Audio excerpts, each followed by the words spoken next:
नागपुर शहर से इस वक्त की सबसे दर्दनाक खबर सामने आ रही है, जहां आवारा श्वान के डर से एक मासूम ने अपनी जान गंवा दी। 12 साल के जयेश रविंद्र बोकड़े की मौत ने शहर में आवारा श्वानों के आतंक पर एक बार फिर सवाल खड़े कर दिए हैं। घटना नागपुर के पावन गांव इलाके की है। देव हाइट्स नाम के इस बिल्डिंग में 12 साल का मासूम अपने परिवार के साथ रहता था। सोमवार को जयेश बिल्डिंग के कंपाउंड में दोस्तों के साथ खेल रहा था।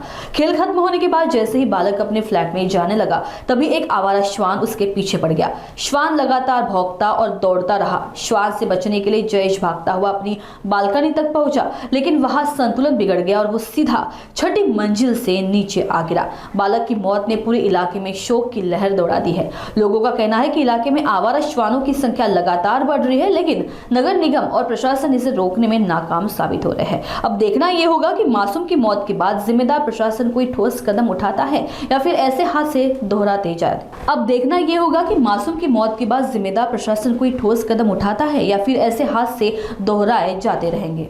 पोलीस स्टेशन कळमना हद्दीत पावनगाव रोड येथे एक फ्लॅट स्कीम आहे देव हाइट्स। त्या बिल्डिंगमध्ये 5व्या माळ्यावर ईश्वर कुंभारे, त्याची पत्नी आणि त्याचे 2 मुलं असे सोबत राहतात।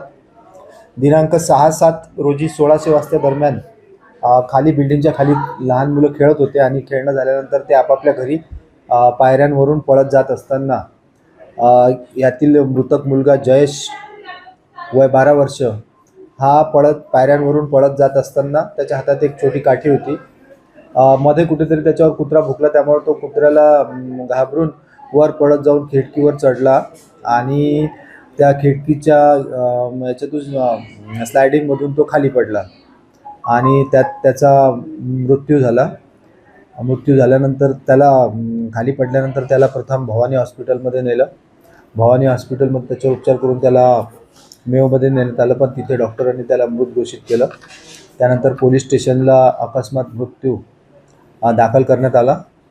काल त्याचं PM होऊन त्याचं पार्थिव शरीर त्याच्या आईवडिलांच्या ताब्यात देण्यात आलेलं आहे। अधिक तपास सुरू आहे। मुलगा 12 वर्षाचा आहे, पण त्याला प्राण्यांप्रती प्रेम होतं असं आजूबाजूचे लोक सांगतात। त्याच्या घरी एक छोटासा पाळीव ससा पण होता, त्याच्या वडिलांनी आणलेला होता त्याच्यासाठी। प्राण्यांबद्दल प्रेम होतं त्याला आणि तो नेहमी कुत्रे असं कोणत्याही प्राण्यावर प्रेम करायचा। वडील 2, एक बहीण आहे त्याला 17 वर्षाची, तो 12 वर्षाचा आहे मृतक मुलगा। त्याचे वडील ट्रान्सपोर्टचा बिझनेस करतात, त्यांचे 4-5 ट्रक आहे आणि ते स्वतःच त्याचा बिझनेस करतात। वाईफ आहे, 6व्या वर्गात शिकत होता तो मुलगा।